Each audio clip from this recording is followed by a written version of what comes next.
Bem-vindos ao Fique Rico na Marra, onde eu te ensino a dominar suas finanças de uma vez por todas. Quer se livrar das dívidas, dormir tranquilo e ser mais feliz? Aqui eu te mostro na marra que é possível. Hoje nós vamos falar de um tema que tira o sono de milhares de brasileiros, o famoso nome sujo. Se você já passou por essa frustração de comprar algum objeto que você queira e ter o seu nome negativado ou ter sua compra negada, você sabe bem do que eu estou falando. Agora pense pelo lado positivo. Aquele seu cunhado chato que vai te pedir o nome emprestado para fazer a compra de algum bem. Você pode falar para ele que o seu nome está negativo. Então, você não precisa emprestar o seu nome para ele realizar a compra. Outro ponto positivo é que com o seu nome estando sujo, isso vai te beneficiar, porque você, ao invés de fazer mais compras com o nome negativado, vai te blindar de fazer mais dívidas. Não se preocupe, eu vou te ajudar a descomplicar tudo isso para você. Nessa aula de hoje, nós vamos entender juntos como verificar se o seu nome está sujo ou negativado, qual a diferença entre SPC e Banco Central, o que ainda é possível você fazer mesmo com o seu nome sujo, eu consigo participar de um consórcio, eu consigo abrir um MEI, eu consigo financiar uma casa ou um carro, eu consigo um cartão de crédito. Prepare-se, porque aqui você vai aprender a mudar essas perspectivas sobre crédito e nome sujo. E o melhor, eu vou te mostrar um passo a passo, prático e direto para você começar agora mesmo. Pegue um papel e uma caneta, anote tudo, que vamos começar juntos a descobrir a virada desse jogo. Imagine que você está prestes a comprar uma casa nova, a realizar um sonho, que é uma casa onde você já escolheu o bairro, onde você escolheu a casa dos seus sonhos, com aquela porta de madeira gigante, aquela casa com piscina para os seus filhos brincarem, aquela casa em que seus cachorros terão espaço para brincar. E quando você escolhe a casa em um bairro que você sempre sonhou, você vai ao banco para fazer o seu crédito. E imagine o seu nome e você descobre que ele está negativado. Essa situação é muito comum e várias pessoas, assim como você, se sente perdida sem saber como agir. Qual é o significado da sigla SPC? SPC é um Serviço de Proteção de Crédito. Por que serve o SPC? Várias lojas, lojistas, consumidores, para protegerem outros comércios a venderem para alguém que não pagou aquela conta, eles lançam os dados dessas pessoas que estão negativadas com ela em um banco de dados, cadastro único, em que os outros comércios têm acesso a esse banco de dados, para que, se você não pagar a dívida em um determinado comércio, quando você for realizar outra compra, eles também não tenham prejuízos de, às vezes, não receber a compra que você realizar. Então, o SPC nada mais é do que um banco de dados em que vários lojistas têm acesso, que uma pessoa negativada não possa comprar em outro comércio, blindando assim o comércio de ter algum prejuízo. Se você deixar de pagar uma fatura de um cartão de crédito, por exemplo, é bem provável que o seu nome vai para o SPC. E o Banco Central? O que é o Banco Central? O Banco Central é uma instituição que regula todos os bancos do país. Quando falamos que uma dívida está no Banco Central, isso significa que ela está ligada, por exemplo, a um cartão de crédito, a um empréstimo imobiliário, a um empréstimo financeiro, empréstimo pessoal. Banco Central é um banco que regula todos os bancos do país. Então, qual a diferença entre SPC e Banco Central? Pense o SPC como um guarda de trânsito, que ele monitora todas as suas infrações como consumidor. Já o Banco Central é como um departamento de trânsito, que regula as regras e políticas de trânsito dos bancos e instituições. Pense no SPC e no Banco Central como dois históricos diferentes.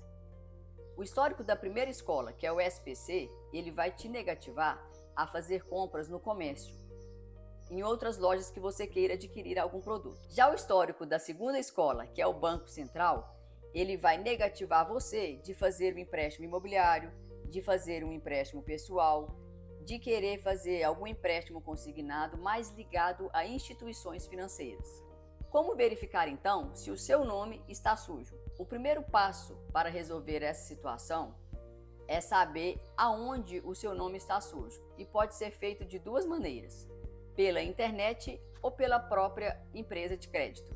Na internet, você pode acessar o site do SPC ou de outras empresas de proteção de crédito, como o Serasa, e consultar-os pelo seu CPF se você está negativado ou não.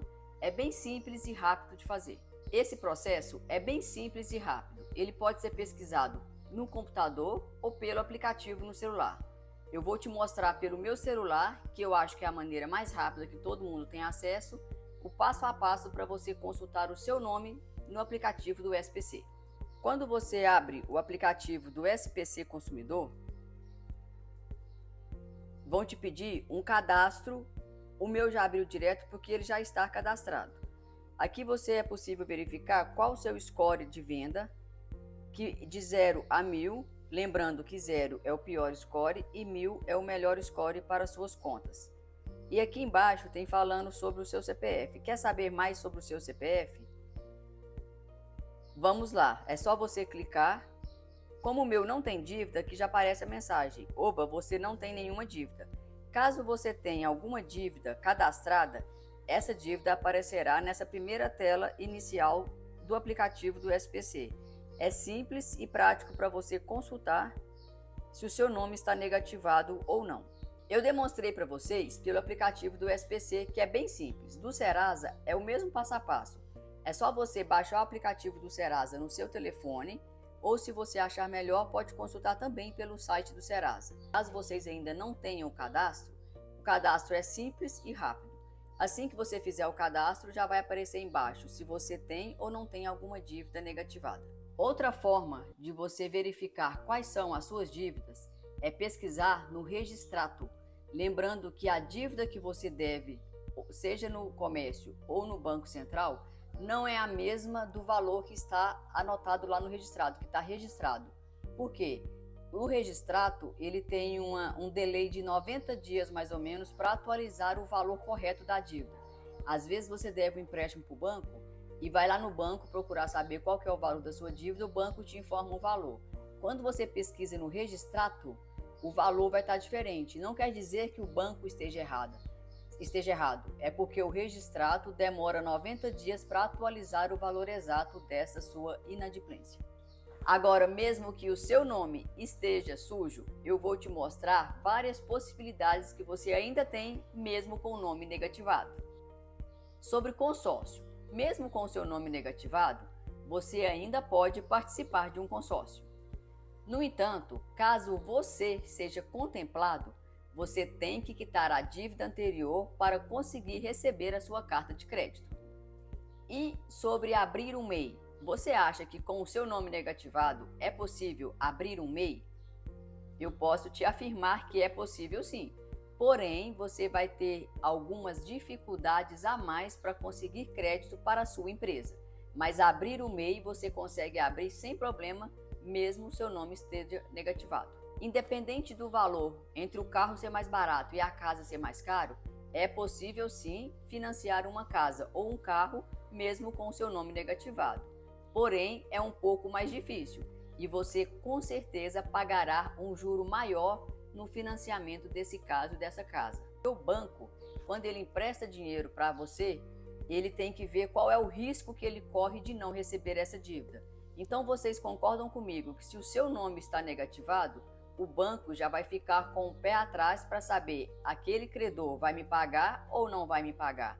Então por isso ele sobe um pouco a taxa de juros para emprestar esse dinheiro que você deseja. Mas é possível sim, porém a possibilidade do juro que você pagar ser maior é muito grande. E o Brad Card?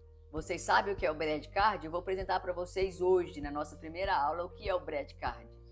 Brad Card é o nosso Brad Pitt dos créditos, sabe? Aquele maravilhoso, aquele que quando você faz a compra, você passa, te dá aquele prazer maravilhoso de realizar uma compra. Mesma coisa quando a gente vê o Brad Pitt na televisão. A sensação é idêntica. Por isso que o nosso Brad Card é o nosso Brad Pitt. Será que o nosso Brad Card vai dar crédito para vocês, mesmo com o nome sujo? No intuito de pegar vocês nessa época fragilizada da vida, que é quando vocês estão com o nome sujo, Tem várias operadoras de cartões de crédito dos nossos Credcards que dão sim outros cartões de crédito mesmo com o nome negativado. Isso acontece principalmente nos bancos digitais, onde no início eles vão te dar um crédito menor, mas a partir do momento em que você cria o vínculo com o banco, eles vão aumentando o seu crédito e te dando às vezes um crédito até maior do que você possuía antes de ter o nome sujo. E como que vocês mantêm esse bom vínculo com o banco para que esse crédito seja aumentado? Pagando as contas das faturas em dia, colocando o pagamento das faturas em débito automático, pagando o valor total da fatura sem dividir e sem pagar o valor mínimo. Todas essas 3 alternativas que eu passei para vocês te dão um relacionamento muito positivo com o banco e faz com que mês a mês ele aumente o seu limite de crédito para as próximas compras. Então, com o tempo, o seu Credcard vai ter mais confiança em você. Alguns exemplos de cartões de crédito que são mais simples de adquirir, além dos bancos digitais, para você que tem o nome negativado.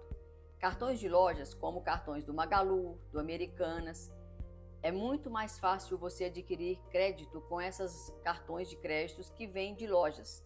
Não quer dizer que, se você fizer o cadastro, você vai ter crédito para fazer compras após o nome negativado.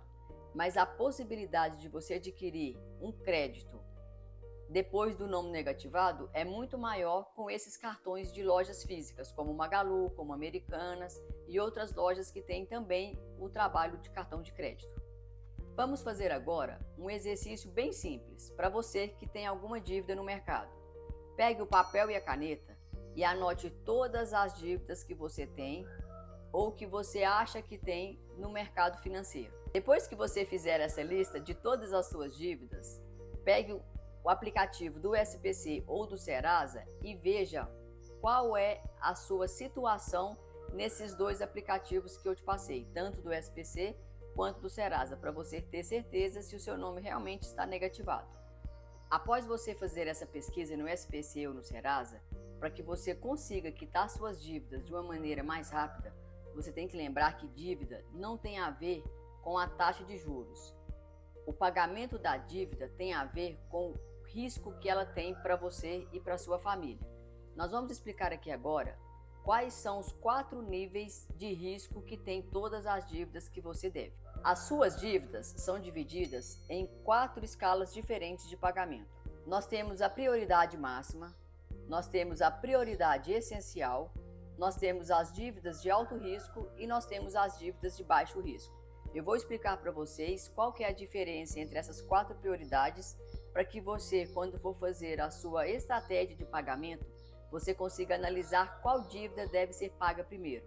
Lembrando que a dívida não é paga pela taxa de juros, e sim pelo grau de risco que ela tem na sua vida. As dívidas de prioridade máxima são as dívidas, por exemplo, com agiotas. Por que ela deve ser considerada uma dívida de prioridade máxima? A dívida com agiota, ela não tem nenhuma lei do Brasil que regulamenta a agiotagem. Então, muitas das vezes, ela coloca a sua vida em risco, porque o agiota cobra a taxa de juros que ele quer, você não tem para onde recorrer, se você vai pagar ou se não vai pagar, você não tem como recorrer se aquela taxa é abusiva ou não, porque não tem lei que regulamenta a agiotagem. Então, por isso, se você tem dívida com agiota e outras dívidas também, você deve sempre priorizar a quitação de dívidas do agiota, como primeira prioridade de quitação de dívida. Em segundo lugar, vem as dívidas de prioridades essenciais. O que são as dívidas de prioridades essenciais? São dívidas como energia elétrica, dívidas como seu saneamento básico, dívidas como telefonia. São dívidas em que a sua família não consegue ficar sem esses serviços essenciais.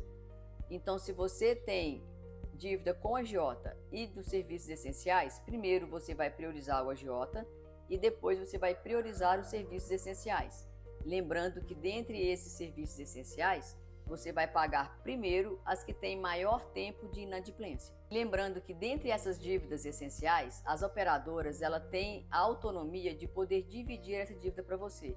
Então, se você está com dificuldade em um mês ou outro, que você às vezes não teve uma renda como você esperava, você pode procurar esse estabelecimento e renegociar essa dívida.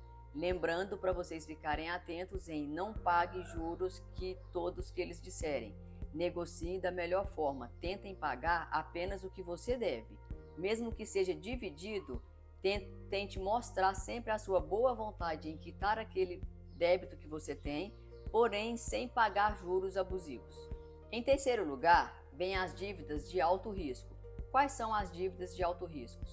São dívidas como IPTU, dívidas como empréstimo pessoal, que às vezes tem alguma garantia, dívidas como o consignado, dívidas de empréstimo de veículo, que você tem o veículo como garantia pela não quitação da dívida. Então, as dívidas de alto risco geralmente são dívidas em que tem um bem como garantia e forma de pagamento. Se você não pagar aquela dívida hoje, por exemplo, no empréstimo de veículo, antigamente tinha que entrar na justiça para poder ir lá e buscar o seu veículo. Hoje já nem precisa mais tornar judicialmente. Se você deixar de pagar o empréstimo do seu veículo, a empresa que te emprestou o dinheiro, a instituição que te emprestou o dinheiro, ela pode apenas ir no cartório e pegar uma solicitação para ir lá e pegar o seu carro de volta. Então, por isso que as dívidas, quando tem um bem como garantia, elas são consideradas como dívidas de alto risco. E em quarto lugar, nós temos as dívidas de baixo risco. O que engloba as dívidas de baixo risco? São a maioria das dívidas que vocês têm. Dívidas com cartão de crédito que vocês não conseguem pagar, dívidas de cheque especial que vocês não conseguem pagar. Então, essas dívidas, elas têm o seu nome como crédito e quitação dessa dívida. Se você não pagar essa dívida, o seu nome vai ficar sujo, o seu nome vai para o Serasa, vai para o SPC, mas a forma de negociação dessas dívidas de baixo risco, ela é bem mais simples de ser negociada. Então, se você deve uma dívida de baixo risco, você não deve entrar em outras dívidas e ficar tentando pagar os juros que as instituições financeiras sempre cobram a mais. Não é que você tem que deixar de pagar essas dívidas, mas você tem que fazer uma estratégia correta para pagar ela no momento certo e apenas o que você deve, e não ficar pagando juros abusivos para o banco. Porque cada vez que você tenta renegociar esse cartão de crédito, cada vez que você tenta dividir essa fatura de cartão que você não conseguiu pagar, você paga juros abusivos e juros que você não deve. Então, eu não estou dizendo para você não pagar a sua dívida, mas existe a maneira correta e a estratégia correta para você pagar apenas o que você realmente deve para as instituições financeiras. E outro erro muito grande que a maioria de vocês cometem é pegar um empréstimo ou pegar dinheiro com agiota ou pegar dinheiro emprestado com juros altos para tentar sair desse buraco de pagar um cartão de crédito ou um cheque especial. Por que vocês acham que os juros de cartão de crédito e cheque especial são os maiores juros do mercado financeiro? Justamente porque para você que é consumidor, essas dívidas de baixo risco são consideradas de baixo risco, porque só tem o seu nome como garantia de pagamento. E para o banco, que é a instituição que empresta esse dinheiro para você, isso é considerado uma dívida de alto risco, um empréstimo de alto risco para o banco. Por quê? Porque o banco sabe que se você pagar ou não pagar, não tem como ele receber essa dívida. Ele não tem um bem como garantia, ele só tem o seu nome. Então, outro erro muito grande que as pessoas cometem é querer fazer um empréstimo ou pegar dinheiro com a agiota ou pegar dinheiro com algum amigo a juros altos para pagar a dívida, por exemplo, de um cartão de crédito. Não faça isso. Essa não é a maneira correta de solucionar esse problema. A maneira correta é você ter uma estratégia em que você vai pagar no momento certo um valor menor até às vezes do que você devia anteriormente. Então, tenha a estratégia correta para que você quite essas dívidas sem fazer mais dívidas, que é o que a maioria de vocês fazem sempre. Por isso que você tem essa sensação de que eu devo. Às vezes você faz uma compra, um cartão de crédito, uma fatura de R$2.000. Você não consegue pagar ela toda, paga só a fatura mínima. Quando você vai ver a próxima fatura, você vê que aquele de R$2.000 já está 3, 4, 5, 6 e a bola de neve ela só vai crescendo, porque os juros são muito altos. Então, a solução não é você ir lá e tentar ficar pagando o mínimo, pega um cartão para pagar outro cartão. Isso são situações que não vão resolver o problema. Você tem que resolver o problema negociando e não é renegociação. A cada renegociação, você paga sempre mais juros. É uma estratégia correta para que você vai pagar a sua fatura no tempo correto e no menor preço possível, com o maior desconto. Não estou dizendo, lembrando mais uma vez, para você não pagar a sua dívida, mas é pagar ela com o valor que realmente você deve.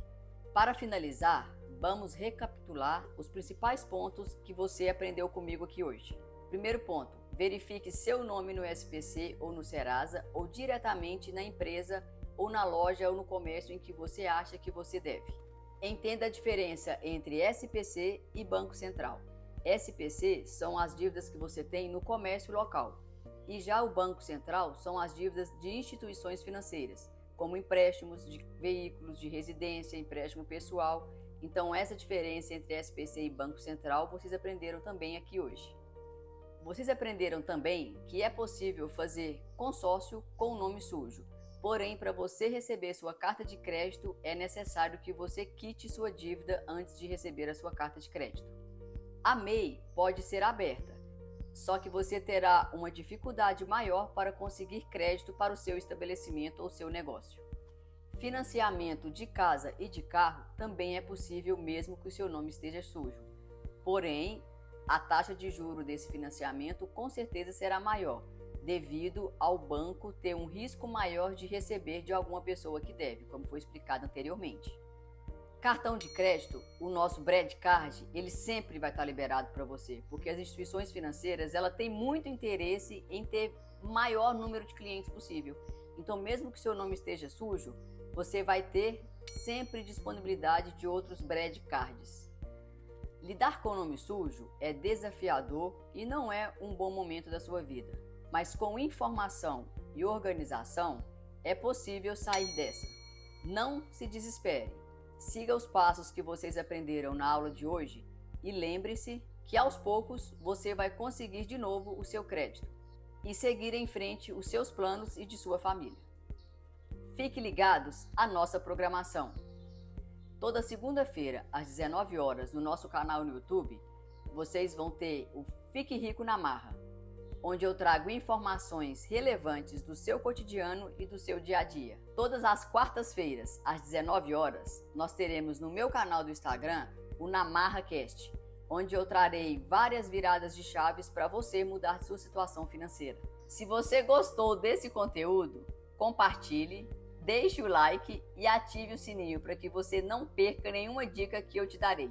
E nunca se esqueça, você merece ter uma vida abundante. Gratidão, beijos!